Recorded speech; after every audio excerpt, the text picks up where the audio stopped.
श्री जी steno Vrindavan. जय श्री राधे। रामधारी गुप्ता खंड 1 प्रतिलेखन संख्या 86। गति 120 शब्द प्रति मिनट। प्रारंभ करें। सभापति महोदय, शराब पीने से शारीरिक हानि और आर्थिक हानि तो होती ही है, साथ ही साथ सामाजिक जीवन में भी वह बहुत बुरी सिद्ध होती है। विराम।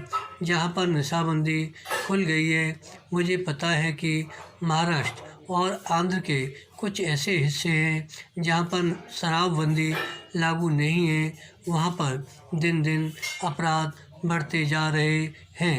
विराम। पैरा। मान्यवर, इस अनुदान पर जब हम विचार कर रहे हैं तो हमारे सामने 3 परिस्थितियां हैं।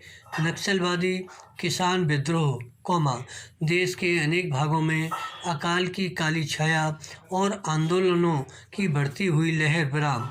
मैं निश्चित रूप से कह सकता हूं कि सरकार की अब तक की खाद्य नीति और कृषि नीति असफल सिद्ध हुई है। विराम। इसका मूल कारण क्या रहा? कारण केवल एक रहा है कि क्रांतिकारी भूमि सुधार अब तक 55 वर्ष के अंदर भी नहीं किए जा सके, जबकि स्वतंत्रता प्राप्ति के 5 वर्ष में वे कर दिए जाने चाहिए थे। इसलिए हम इस क्षेत्र में अब तक असफल सिद्ध हुए हैं।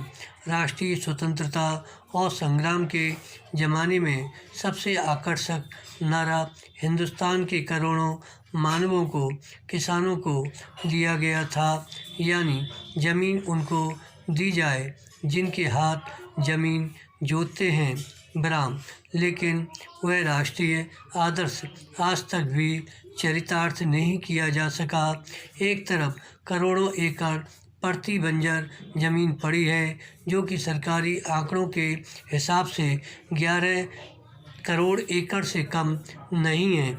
इन ज़मीनों का उपयोग न होने के कारण से आज किसानों की समस्या हमारे लिए एक महान विभीषिका का प्रश्न बन गई है। विराम।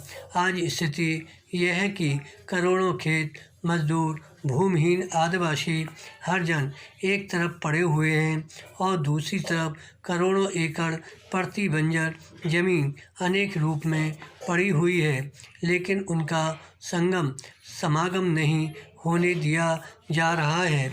इसलिए आज बेकारी में भी इतनी वृद्धि हुई है कि हम यह नहीं कहते हैं कि प्रति बंजर ज़मीन को भूमिहीनों में बांटने और भूमि सुधार के क्रांतिकारी कानून से सारी बेकारी दूर हो जाएगी, लेकिन इसमें संदेह नहीं है कि उससे बेकारी की गिनती में बहुत बड़ी कमी होगी। सरकार को इस तरफ ध्यान देना होगा।